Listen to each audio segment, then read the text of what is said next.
नमो नमः, नमस्कार, जय माता दी। मैं आचार्य साक्षी जैन सुमंगल भविष्य संस्थान की तरफ से ये क्लासेस जो ज्योतिष की क्लासेस हैं वो फ्री ऑफ कॉस्ट चलाई जा रही हैं। और आज की क्लास में हम कुंडली में देखे जाने वाले ग्रह योग कारक हैं या मारक हैं, आज हम ये सीखेंगे। तो आज का ये भाग कि कुंडली अपनी कुंडली देखें का भाग 7 है। और जो लोग सीधा मेरे इसी वीडियो को देख रहे हैं वो पहले की वीडियोस को देखते हुए आए तो उन्हें ज़्यादा अच्छे से समझ आएगा। तो ज़्यादा देर ना करते हुए हम शुरू करते हैं। कि ये देखिए आपके सामने ये एक मैंने कुंडली बना के रखी हुई है। अब इस कुंडली के अकॉर्डिंग हम लोग योग कारक और मारक, पहले तो ये समझिए कि हमारी कुंडली में योग कारक और मारक ग्रह होते क्या हैं। योग कारक वो ग्रह होते हैं जो हमारे कुंडली में हमें सुख देने आते हैं, और मारक ग्रह वो ग्रह होते हैं जो हमारी कुंडली में दुख देने आते हैं। एक व्यक्ति का जीवन जो बना हुआ होता है वो सुख और दुख दोनों से बना हुआ होता है। और ये नहीं कि एक व्यक्ति बहुत सुखी है तो उसके जीवन में क्या कभी दुख ही नहीं होगा, ज़रूर होगा। तो कहाँ होगा, कैसे होगा, वो कैसे व्यक्त करेगा, वो चीज़ें एक अलग आ जाती हैं, वो हमारे पाठ्यक्रम का विषय नहीं है। तो सुख और दुख दोनों मिलेंगे, कुंडली के अनुसार मिलेंगे। आज आप जो सीखेंगे वो सिर्फ आप अपनी कुंडली में कैसे किसी भी ग्रह को आप योग कारक माने या किसी ग्रह को आप मारक माने, वो चीज़ आप यहाँ सीखेंगे। मैं एक उदाहरण ले रही हूँ, लेकिन सभी कुंडलियाँ इसी तरह देखी जाएंगी। यहाँ पे हम किसी भी अन्य सूत्र का उपयोग नहीं कर रहे हैं, ना ही हम यहाँ पे किसी भी ग्रह को बिठा रहे हैं, ठीक है। सिर्फ राशियों के हिसाब से और भाव के हिसाब से हम योग कारक और मारक ग्रह का निर्णय लेते हैं। जो छात्र स्टूडेंट्स मेरी पहले की जो रिकॉर्डिंग्स है वो देख चुके हैं, वीडियोस देख चुके हैं, उन्हें ये अच्छी तरह समझ आ जाएगा। क्यों? क्योंकि इसके बाद जो अभी वीडियो आएगी वो गोचर से संबंधित होगी, या जो क्लासेस होंगी वो गोचर से संबंधित होंगी। तो गोचर को समझने के लिए आपको ये समझना ज़्यादा ज़रूरी है। गोचर में भी इसको हम अप्लाई करते हैं। तो जैसे कि पिछली क्लासेस में हम बता चुके हैं कि यह मित्र राशि, मित्र ग्रह कौन से होते हैं और शत्रु ग्रह कौन से होते हैं। सूर्य, चंद्र, बृहस्पति, मंगल ये सब मित्र हैं। बुध हमारा मध्यम ग्रह है, ना किसी से दुश्मनी ना किसी से वैर, वो वाला हिसाब है बुध का। बुध की सभी से दोस्ती है। उसके बाद आ जाते हैं शत्रु। शत्रु के टोले में है शुक्र, शनि, राहु, केतु। ये मित्र आपस में मित्र हैं और ये शत्रु आपस में शत्रु हैं, लेकिन ये इनके शत्रु हैं और ये ग्रह इनके शत्रु हैं, ठीक है। तो आगे शुरू करते हैं। योग कारक और मारक और सम। सम का क्या मतलब होता है मैं अभी आपको बताऊंगी। फिलहाल आप योग कारक और मारक के बारे में ध्यान से सुने। जैसे कि ये लग्न है, आपका यहाँ पे लग्न के साथ डॉट डला हो सकता है या पूरा लग्न लिखा हो सकता है। लग्न मतलब प्रथम भाव, पहला घर। यहाँ पे हमने बिठाई है राशि वृष राशि, जिसका स्वामी होता है शुक्र। इसके साथ यहाँ पे आ जाएगी तीसरी राशि मिथुन, चौथी राशि आ गई यहाँ पे कर, पांचवी राशि सिंह, छठी राशि कन्या, 7 तुला, 8 वृश्चिक, 9 धनु, 10 मकर और 11 शनि या कुंभ कह दीजिए, ठीक है। और 12 आपकी मीन और 1 नंबर है मेष। यानी कि ये जो है ये वृष लग्न की कुंडली का आज हम एग्जाम्पल ले रहे हैं। तो अब देखिए कैसे हम लोग योग कारक और मारक निकालते हैं। जैसे ये वृष राशि है, वृष राशि का यहाँ देखें, वृष राशि का स्वामी कौन है? शुक्र। शुक्र को एक तो लग्न मिल गया। इससे पहले कि आप समझें, आपको मैंने पिछली क्लासेस में ये भी बताया है कि मूल त्रिकोण के घर कौन से होते हैं और केंद्र के घर कौन से होते हैं। सबसे अच्छे घर होते हैं मूल त्रिकोण। मूल त्रिकोण क्या हुआ? आपका लग्न, 5वां हाउस और 9वां हाउस, ये आपका मूल त्रिकोण हो गया। इसके बाद जो केंद्र के होते हैं, केंद्र का यही होता है, इसको मूल त्रिकोण भी कहते हैं और केंद्र के घरों में भी इनको इंक्लूड किया जाता है। तो पहला, चौथा, सातवां और 10वां ये हो गए आपके केंद्र के घर। ठीक है, तो ये घर अच्छे माने जाते हैं। पिछली मैंने वीडियोस में, ऑडियोज़ में सब कुछ बता रखा है कि ये घर, केंद्र के घर अच्छे माने जाते हैं और मूल त्रिकोण के घर अच्छे माने जाते हैं। इसके बाद जो बुरे घर होते हैं वो होता है छठा, 8वां और 9वां। देखिए यहाँ मैंने राशियों के नंबर्स लिखे हैं, लेकिन भाव तो आपका वही रहेगा। पहला भाव, दूसरा भाव, तीसरा भाव, चौथा भाव, 5वां भाव, छठा भाव, 7वां भाव, 8वां भाव, 9वां भाव, 10वां भाव, 11वां भाव और 12वां भाव। आपके भाव तो एज इट इज़ रहेंगे, राशियाँ इसके ऊपर मैंने लिखी हैं। मैं यहाँ पे राशि को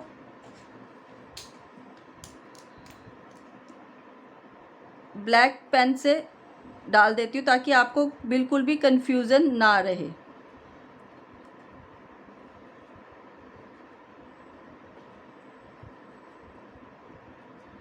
ये ठीक है। अब हम आगे बात करते हैं कि पहले घर का स्वामी जो है वो शुक्र बनता है, यानी कि लग्नेश हमारा शुक्र बनता है। शुक्र को एक घर ये मिला है और एक घर मिला है छठा। छठा घर जो होता है हमारे रोग ऋण शत्रु का होता है। तो हम लोग यहाँ पे क्या मानेंगे कि शुक्र को एक घर तो बहुत अच्छा मिला है, लेकिन एक घर खराब मिल गया। तो यहाँ पे हम क्या करेंगे, शुक्र को सम में लिख देंगे। अब सम की डेफिनेशन क्या होती है? सम की डेफिनेशन ये होती है, यदि उसको देखिए, हम योग कारक और मारक को 2-3 तरह से इसको वर्गीकृत करते हैं।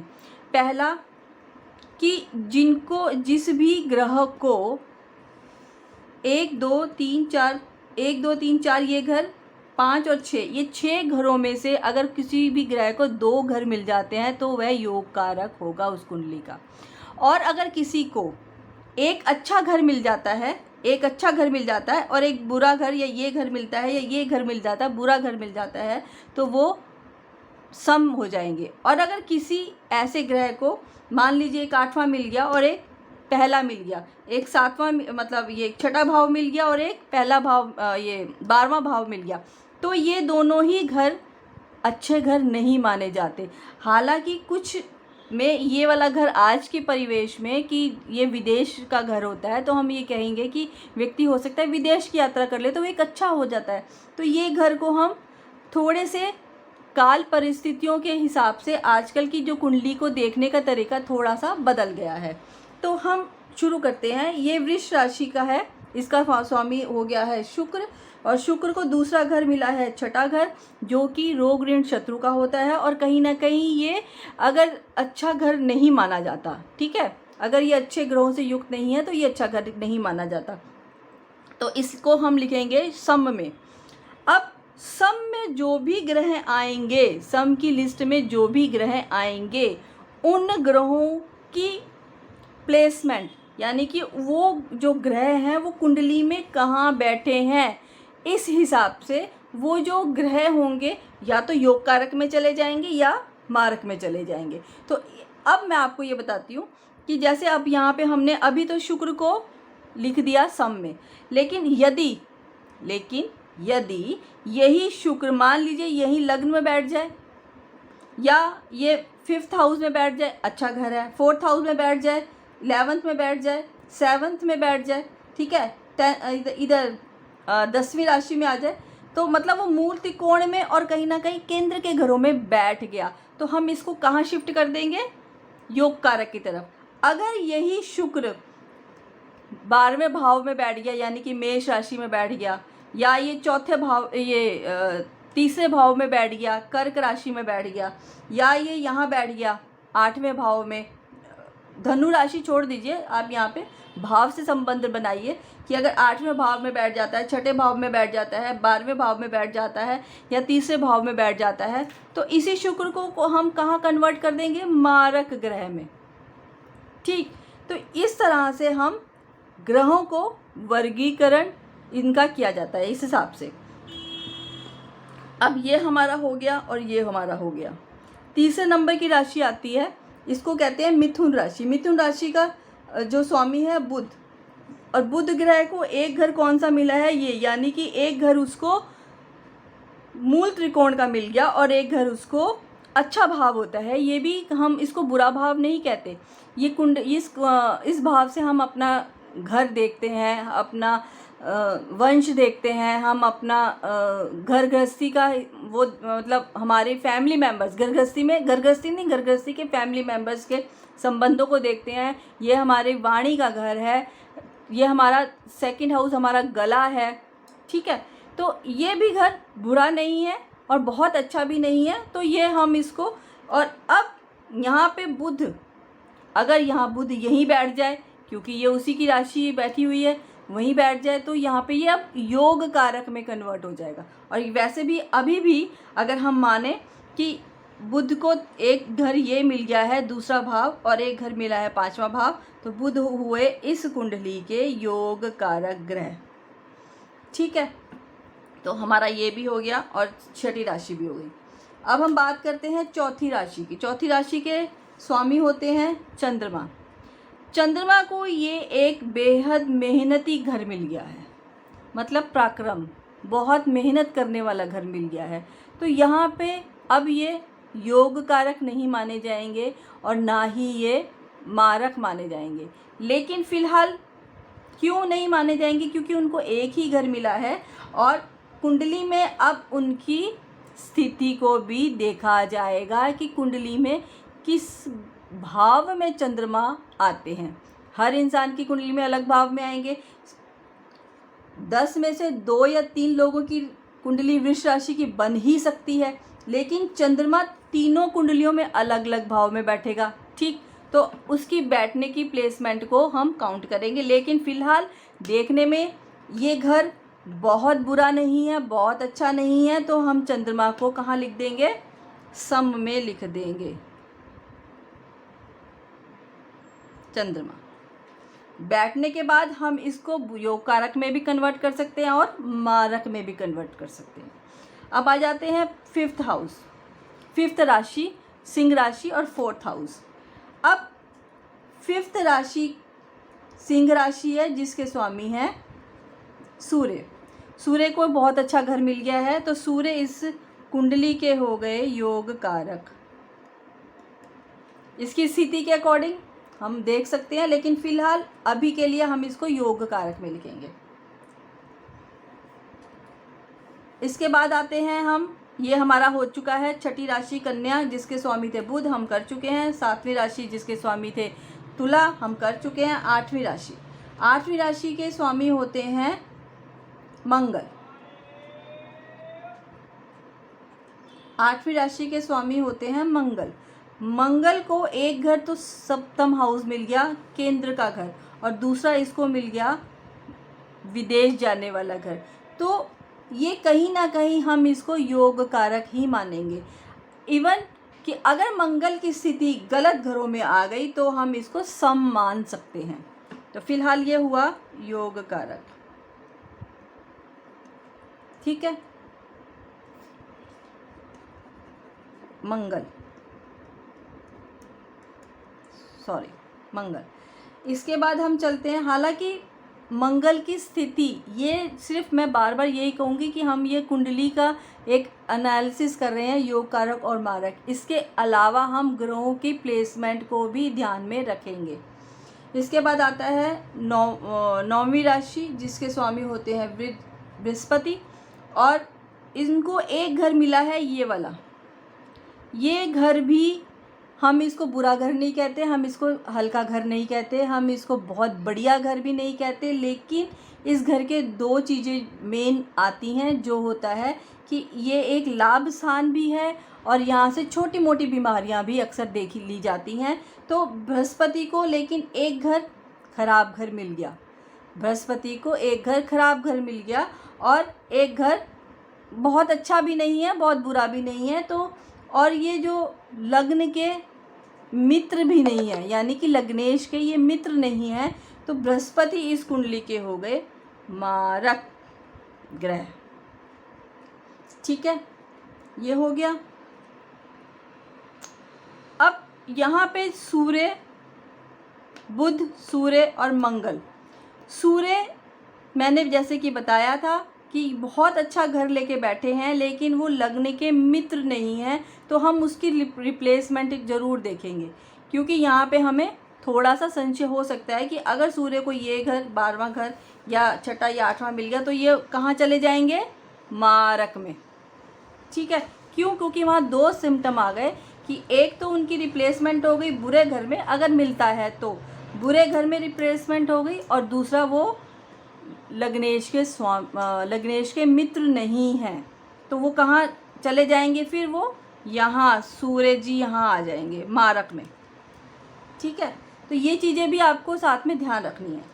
इसके साथ चलते हैं अब हमारा शनिदेव जी। 10वीं राशि मकर राशि और कुंभ राशि, 2 घर मिल गए हैं शनिदेव को। एक घर हो गया भाग्य स्थान और दूसरा घर हो गया केंद्र का स्थान, कर्म स्थान, और कर्म के ही स्वामी होते हैं शनि, कर्म ही देते हैं हमें। तो एक भाग्येश भी बन गए और कर्मेश भी बन गए, तो ये दोनों ही अच्छे स्थान हैं और लग्नेश के मित्र हैं, तो ये इस कुंडली के हो गए योग कारक। जितने भी दुश्मन हैं, मतलब मंगल लग्नेश का मित्र नहीं है, तो अगर मंगल की प्लेसमेंट भी खराब होती है तो ये कहाँ चला जाएगा, ये मारक ग्रह में चला जाएगा। तो आपने इस तरह से प्रत्येक कुंडली का योग कारक और मारक ग्रह निकालना है। निकाल के आप मुझे बता सकते हैं। मेरा नंबर आप सबके पास है, YouTube पे डला हुआ है, आप देख सकते हैं। इससे संबंधित कोई भी प्रश्न पूछ सकते हैं। और भविष्य में ये मैंने एक सीरीज़ चलाई हुई है, जैसे कि आप सबको ही पता है कि हम लोग 1, 2, 3 यानी कि अपनी कुंडली देखें,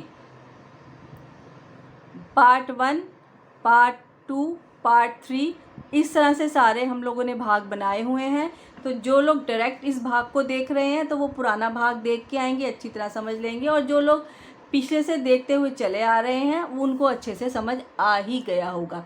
इसी तरह की सीरीज़ हम आगे और भी बनाते रहेंगे, लेकिन ज्योतिष से अलग वास्तुशास्त्र की वीडियोस मेरे YouTube चैनल सुमंगल भविष्य के नाम से ही है, जो आचार्य साक्षी जैन के नाम से, आप वहां जाके वास्तु की वीडियोस भी देख सकते हैं।